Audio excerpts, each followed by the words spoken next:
Good, happy Thursday evening. I'm Riley King, and welcome to the Riley King Newscast, right here on the Riley King Network. Let's get started. First up, former New Hampshire resident helps coordinate recovery efforts in Texas.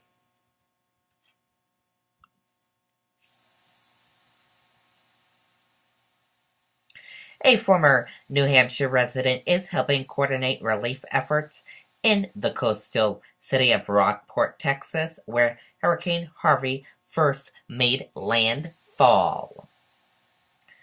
Gillian Tate said Thursday that most of the water has reduced, and the city doesn't experience the severe flooding that was seen in Houston.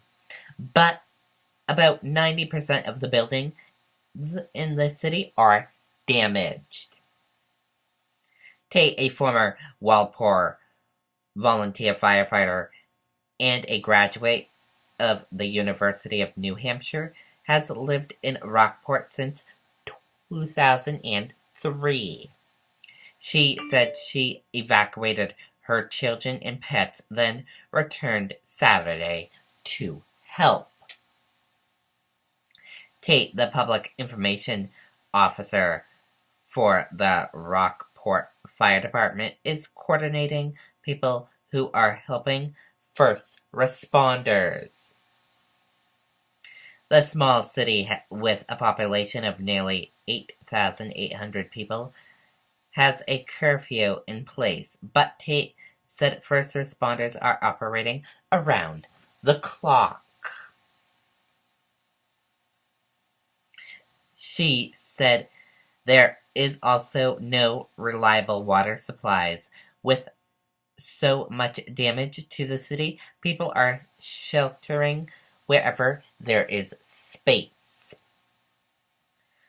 The fire department has set up a GoFundMe page and PayPal account for donations. Tate said the city at this point needs cash rather than donations of food and clothing.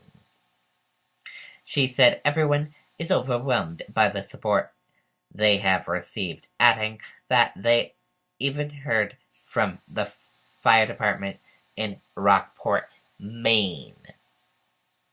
Another concern just taking shape is the explosion Musquat population in the area, Tate said. Officials are concerned about the diseases they could spread.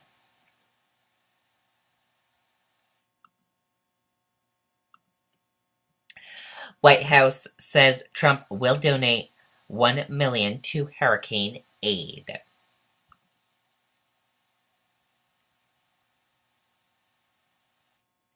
President Donald Trump plans to donate $1 million to aid efforts in the aftermath of Hurricane Harvey, White House Press Secretary Sarah Sanders said on Thursday.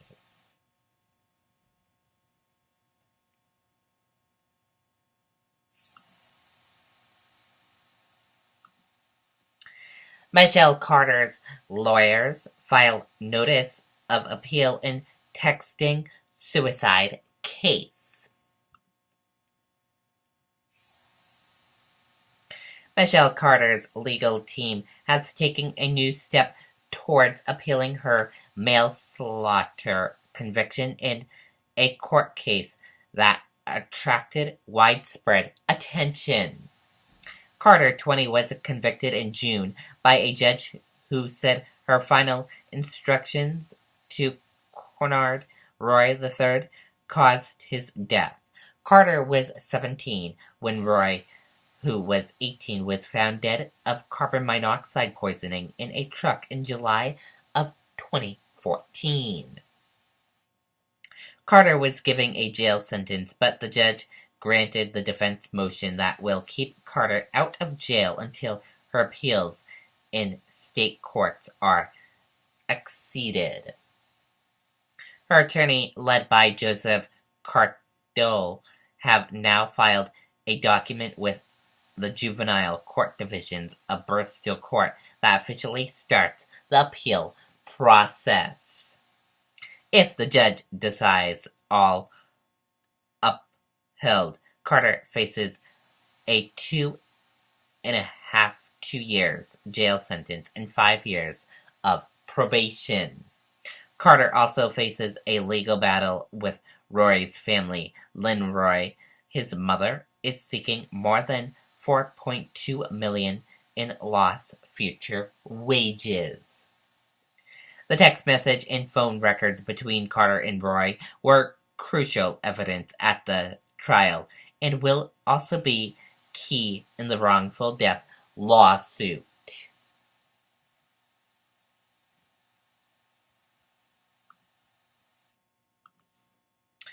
Sister, brother, seriously hurt in crash heading to school.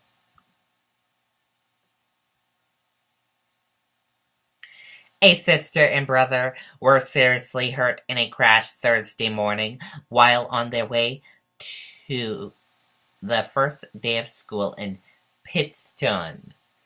The crash was reported just before 7 a.m. at the intersection of Route 27 and Old Cedar Grove Road. Police said a 16-year-old girl driving a Jeep turned from Old Cedar Grove Road onto Route 27 and into the path of a dump truck that was hauling a trailer. The Jeep rolled over and the dump truck went into a ditch.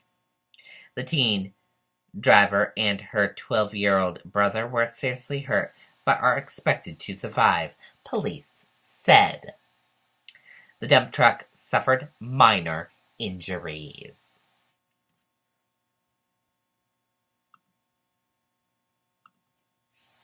And now let's take a look at your stock market for this Thursday evening and see how your market closed.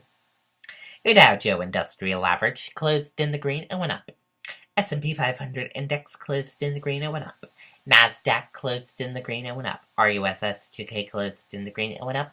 And VIX closed in the red and went down. Dow, S&P 500 post fifth straight monthly gains as Street ends August on a high note.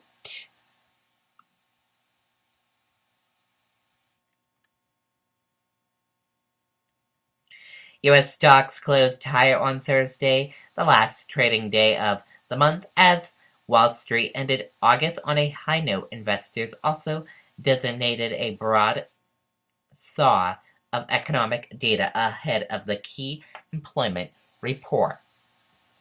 And that does it for the Riley King Newscast right here on the Riley King Network. I hope you all have a great rest of your Thursday night. I'll see you back here tomorrow with more news. Good night, everyone. Bye.